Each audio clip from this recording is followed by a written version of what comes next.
So my first Kona was 2013. Came in, the rookie, a bit like you, not really knowing what to expect, didn't really have any pressure, didn't have any obligations race week. It was brilliant. But I mean, it was such an awesome experience to come in sort of with no expectations and have a result like that.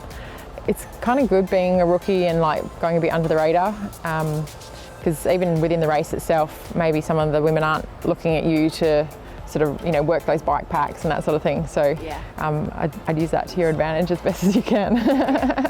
Oh, cool. And if you had to have like one thing that you learnt from, is there anything that stands out that you thought, okay, like, was that one thing from the race that you thought, I'd take that into the next years? Yeah, look, there's one thing about the winds here, which it's a bit I've learned from the races, but also from training here. Like you can have some days where it's just really calm, and I've been here 2 weeks training and it has been calm for the last 2 weeks, but I've also had other days where you really feel like you're going to get blown off your bike. And there's some little telltale signs. So when you're heading through Waikoloa, if you've got a whipping tailwind, and also if you look over at the ocean, and when the bits that we can see the ocean, if you can see the white caps, you know that you're in for a really windy day up and down Harvey. So that's, when you want to really make sure you've got the right wheel selection. I mean, you've chosen that before that point, obviously.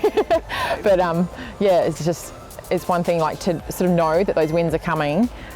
Make sure you take on that nutrition, hydration, because there can be a section of the course where you don't want to take your hands off the handlebars. You're not even riding aero anymore. You're just literally holding on like this, and you might not get a drink. So that's one thing I've sort of learnt from spending some time on the island.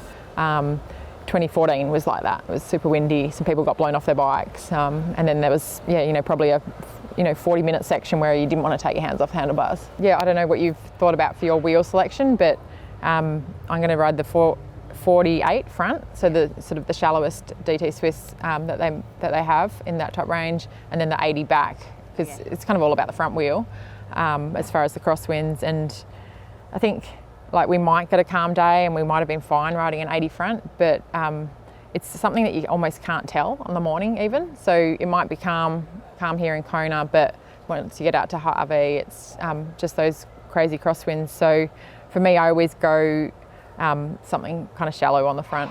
And the DT Swiss wheels, like, they handle so well in the crosswinds, so they're great anyway, but I still just wouldn't want to have an 80 on there just in case those winds whipped up. But I mean, you've probably been out there and...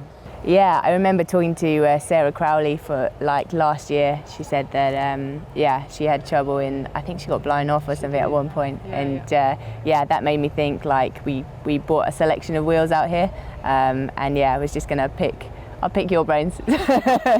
Just copy the. I mean, you could get away with it. Like I had the middle one, the 60, and I brought that as well. And like the way I've trained on the course the last few weeks, that one would have been fine. But you also don't want to risk it, like those days where it's just so crazy, and then it's piking your heart rate because you're like, whoa, getting blown across the road. So I think. I mean, they're both super aero anyway. That would be my advice on wheels. Thank you. I think this year is really exciting. I reckon it's the best field ever that I've seen, in the World Champs. We've got like all sort of, the past women, most of last year's top 10 are here. Daniela and Lucy are both, racing like freaks this year. And then there's a bunch of you rookies who just like come with so much pedigree. Yourself, Sarah Groff, Anne Haag, the girl that won Ironman Cairns, Teresa Adams. So you guys and Hella Fredrickson. So there's just, you guys throw in that whole new mix. Plus there's sort of all the older women that have done it a few times and really established. So I just think it's going to be really exciting. It's like, personally, I'm excited to be part of it. Where I'll fit into the equation, I don't 100% know. Haven't had an ideal year, as you know. I've had some injuries and whatnot, but like the last few months have been great. So I'm building into this race and obviously got some experience here. So I'd like to slot myself in the top 10 somewhere, and just how far up just depends, I guess, on my race on the day. What do you think about the women's field this year? I think it's funny.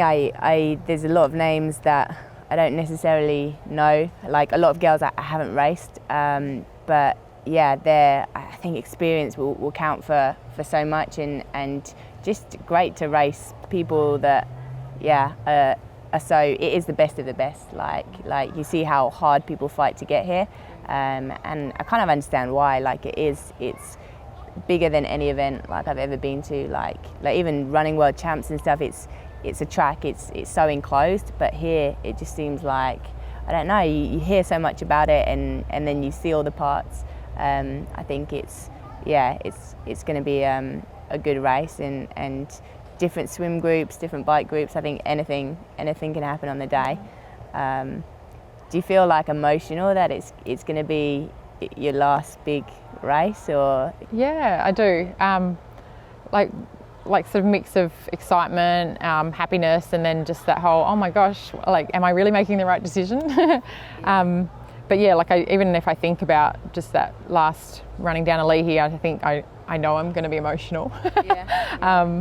But yeah, last Kona, and that's why I was so sort of hell-bent on getting here this year, because it's meant a lot to me, and as you're experiencing now, it is just, this race is like just so big, it's got such a following, and I think it brings out the best and sometimes the worst in other people, but like you say, it's the world stage, isn't it? And comparatively, like, you're third at Kona, like, well, you've had it twice, but your first third at Kona would, compared to like the ITU races and the achievements there, like how big do you think, can you compare one to the other? Or? Well, I think as far as recognition in the triathlon world, anything at Kona sort of trumps ITU. That's what I experienced anyway, and personally as well, I think you've done the one Ironman. Just even that feeling of finishing an Ironman is pretty epic. And so then when you nail that race and nail it on the biggest sort of world stage, being Kona, it's pretty satisfying. So I hope you get to have that feeling too. I think 2015, my finishing Kona in 2015 is probably my standout Kona moment. We talked about 2013, and I sort of surprised myself and everyone else by getting on the podium there. But 2014, when I came back, when you walk into a World Championship and you come third the first year, you come back the next year hoping to at least equal that or maybe better it. And I didn't in 2014. I just didn't have the day that I hoped for, and ended up 10th, which isn't terrible. I'm still proud of that result, but for me at that time it was a disappointment. So when I came back in 2015 and I had another good day and a good race and managed to get that second podium, that is probably the moment that I'm most proud of, and that maybe means the most to me as far as my Kona performances, because to me it sort of justified or made me feel like I was worthy of that podium. To be able to back it up, not just think it was a one-off fluke. So and I mean, that's the last time I raced here too, so that's really awesome memories to be coming back with. It's going to be really hard to equal out this year after a few years out, but you never know on this island, anything can happen. So I watched your race recently, so being new to Ironman and stuff, and Austria just having my massive blow up, and I kind of I get excited and I always go too fast, like I never negative split, and I was watching your race like on the turbo, and it's about 5 minutes from the end, and my mum's on the phone. She's like, "Can you see Liz? You're watching Liz on Facebook Live?" And because she's always like, she watches my races, she's like, "Oh, she's gone off too hard again. She's done this," and she was like, "That's how to do it. That's how you like the security of being able to just stick to your pace all day long, and to come through strong at the end is far more impressive than being the hero like to begin with, and just dying a death." And I think, pacing wise, I definitely have a lot to learn, and nutrition wise, and just being around like athletes like you and Ronnie after South Africa, he was really good with kind of telling me all about the breakdown of salt tablets and where things go wrong with overtraining into an Ironman. And I think, just people being so open, and like not every top elite athlete wants to speak to you and tell you like lessons to learn and stuff, but I guess that's the great thing about the team as well, that we go on camps together and can have that time just to it's not always triathlon talk, but you can still pick up some valuable stuff. Yeah, I found that Ironman in general, people were really forthcoming with advice when I first got into it, and there's that fine line of, you know, too much advice, like everyone wants to give you advice, and then, you know, which bits you pick up and listen to. But yeah, I think our team is, you know, it's a good, small enough number, a good environment. People don't offer up unsolicited advice, but if you want to ask, there's always someone who will chat. My expectations, like I just wanted to do my first Ironman this year. That was the first goal, I didn't necessarily expect to qualify, and I said to Bob, like, I don't think I should do it, I don't think I'm ready, everyone's advice was that you're never too young to experience, and I think it was the heat that freaks me out. I haven't done enough heat training, and I think a lot of it, what I've been told, is just about being sensible in the day, and so that's what I'm going to try and do. That's my goal. My goal for Saturday is to, like I always say, I want to negative split. I think that would be really hard to do here, but at least not have the massive differential that I have been. If I can just have a strong finish to the race, I'd say that's kind of my goal for Saturday, and I'm expecting it to be the toughest race I've ever done, but maybe one of the most rewarding as well, like the feeling at the end. Yeah, so I've ridden a little bit of the course. We went on, I think it was quite a still day, the